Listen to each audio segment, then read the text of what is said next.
Chers amis du diocèse de Rouen, le mois de mai est là. Il commence. Le pape nous rappelle que c'est le mois de Marie. Il nous invite à prier le chapelet. Il nous rappelle que le secret de cette prière, c'est la simplicité. Chaque jour. Si vous n'êtes pas habitué, essayez de vous faire aider par un frère ou une sœur, ou bien allez lire sa lettre. Elle est sur le site du diocèse de Rouen. Marie, nous pouvons nous laisser prendre par la main, par elle. Cela nous fait du bien. C'est notre mère. Avec quelques représentants des paroisses, comme je l'avais prévu, je consacrerai le diocèse, dès que cela sera possible. Et puis, l'année prochaine, au lundi de Pentecôte, nous retrouverons Marie, mère de l'Église, pour renouveler notre consécration. J'aime prier Notre-Dame de Bon Secours, et dans sa prière, il y a cette invocation. Que ta tendresse maternelle s'étende sur l'Église et sur le monde. L'Église et le monde. Nous sommes plus que jamais dans l'épreuve de l'épidémie qui est la nôtre.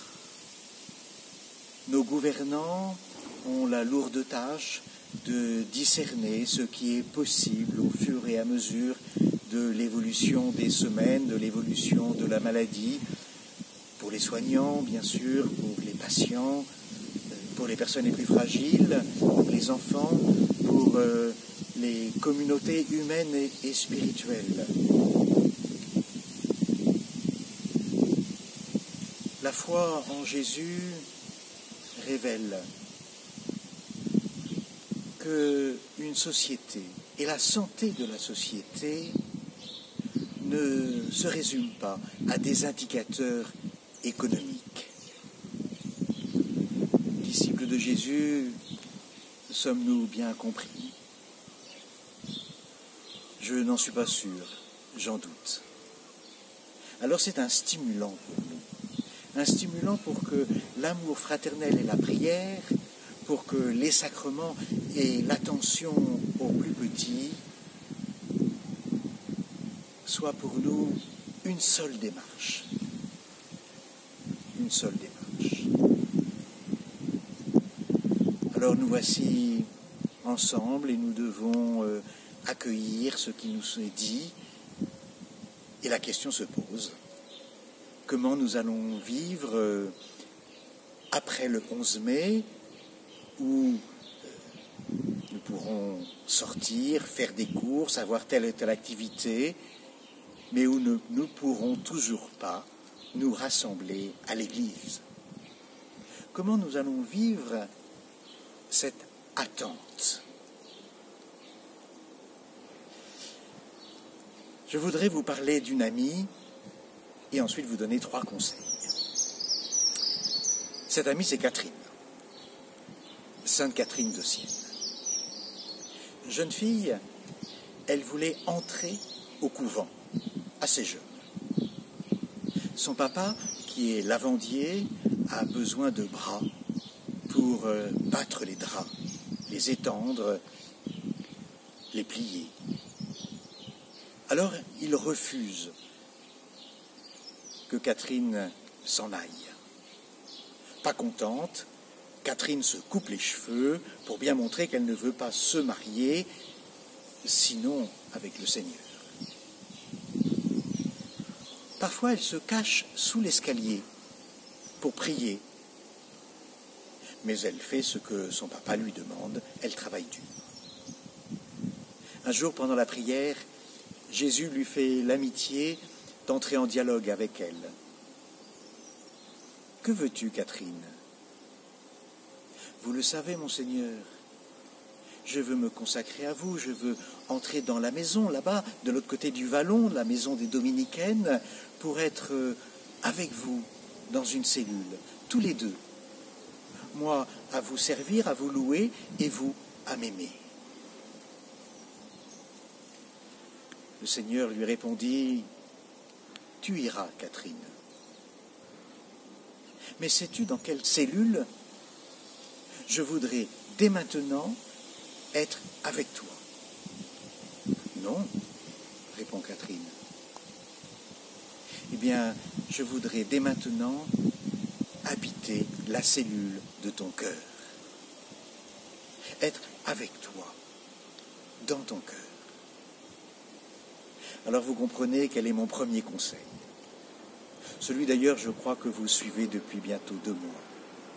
Celui d'habiter notre cœur avec Jésus. En lui partageant nos inquiétudes, nos difficultés, nos souffrances, mais aussi nos espérances, notre attente, notre joie, notre vie quotidienne.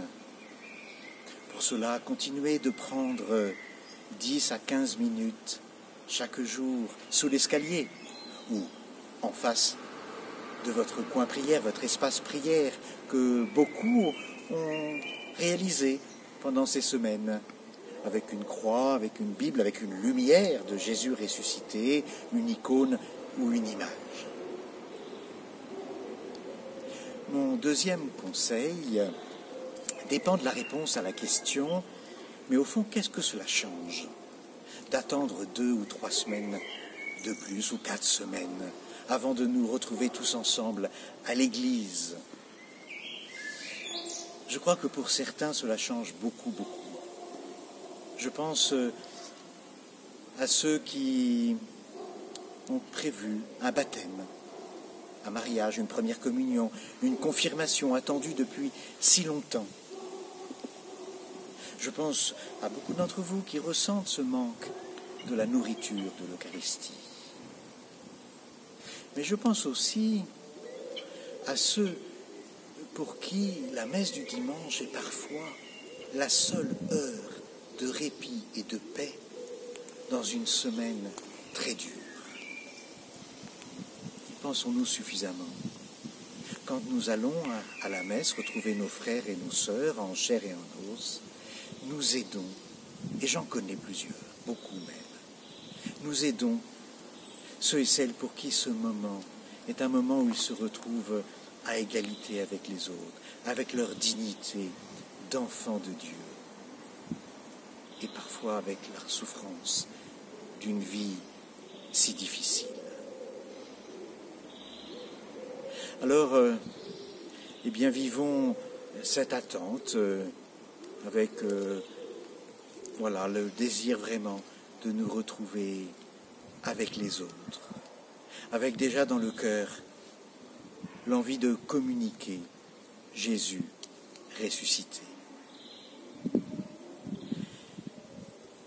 Les apôtres n'étaient-ils pas encore verrouillés, enfermés? Bien sûr, ils étaient déjà joyeux de la résurrection de Jésus, mais ils étaient encore dans l'attente de l'Esprit Saint, la grâce des grâces. Mettons-nous dans cette attente. Cette attente, vivons-la non pas comme un droit, mais comme un désir, une rencontre nouvelle avec celui qui nous aime, qui nous attend, qui est déjà là. D'ailleurs, pour nous préparer, nous pouvons lui rendre visite dans nos églises, qui sont toujours ouvertes. Allons rencontrer Jésus ressuscité, qui est présent dans l'Eucharistie. Et peut-être aussi, nous pouvons demander à nous confesser. C'est possible. Pourquoi ne pas faire notre confession pascale en attendant? Mon troisième conseil, eh bien, c'est encore de faire plus attention aux autres qu'à nous-mêmes. Bien sûr, il y a les difficultés que chacune d'entre nous vivons du confinement, ou bien du manque d'activité, ou bien de l'inquiétude, ou bien même déjà des difficultés économiques.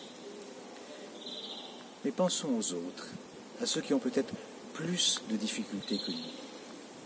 Et pensons aux gestes qu'après le 11 mai, nous pourrons faire davantage pour des proches.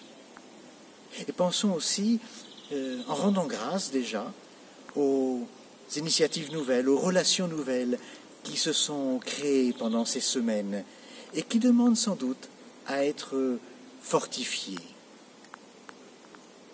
Voilà. C'est le mois de mai, nous allons le passer en suivant l'évolution avec Marie. Nous pensons les uns aux autres. Je pense à vous, je prie pour vous. Priez pour moi, s'il vous plaît. Dans la joie de nous retrouver bientôt.